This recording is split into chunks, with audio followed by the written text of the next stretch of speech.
By saving my life, I mean, I can just keep smelling it. this is something I can cook when I have no willingness to do anything. It comes together in no time. You only need a pan to cook the noodles, and everything else will happen in a bowl where you will eat the noodles. And it will make me happy when I eat it. What's better is that you really won't get bored of it because the variations are endless, which I will talk about in just a second.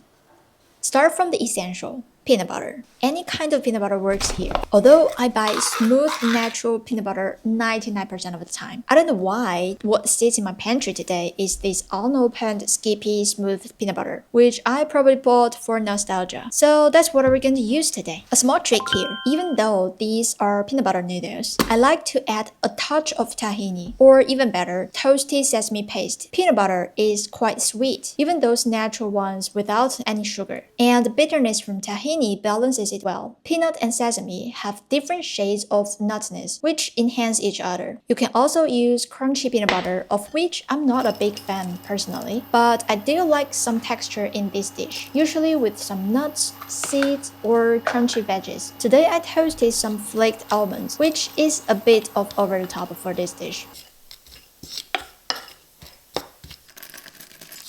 Some kind of acidic element is important here. You won't find the end result noticeably sour, but it rounds out the peanut butter and adds another layer. Vinegar is the obvious option. Sherry vinegar is my VOTD for no specific reason. Choose the one you like or experiment with them. And don't forget that vinegar is not the only sour thing in the kitchen. I sometimes use citrus juice like lemon juice or lime juice, or you can even use pickle brine, vinegar-based hot sauce, etc.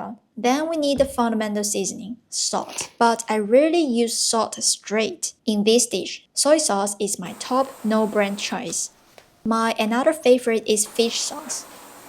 I love this stuff. I think people are not using this enough. It may smell strong straight from the bottle, but trust me, once it's mixed in, it provides a beautiful, deep savoriness and umami. Think about anchovy in salads and pasta. In fact, fish sauce is made from anchovy. Other ingredients to add that saltiness include miso, hard cheese, or cured meat. They are more distinctive as what they are, but are good options if you are going in a more interesting direction. So far, we have built enjoyable flavor base for the noodles. Wait, did you notice that? What is that? Okay, there are a few things you can add to make it even better. Spices. I don't go crazy about spices in noodle because I like to be soaked in that profound peanuttiness. Garlic though will be my favorite if I'm going to choose one. And that is what I used today. Wait, is garlic even a spice? Very finely minced raw garlic is great here, but I want my breath to be socially acceptable after eating the noodles, so I will use cooked garlic instead, like roasted garlic puree or fried crispy garlic. Other than that, fennel seeds and cumin or 5 spices are recommended.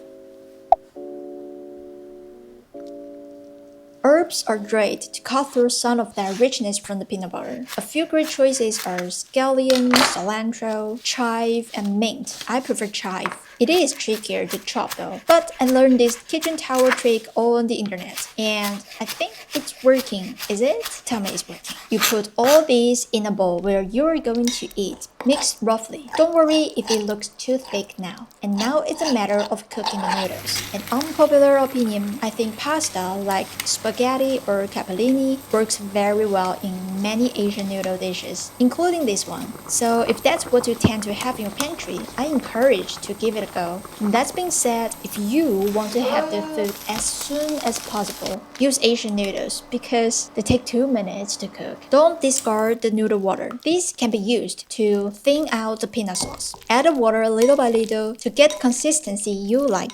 I like my sauce to be super thick, to the point that it will stick my lips together. I know, I'm weird. Don't judge me. If you add more liquid to it, it will go from creamy to saucy and even brothy, all up to you.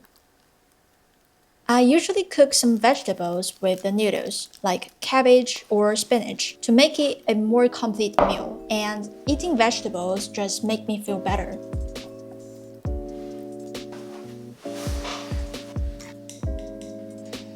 It smells so good.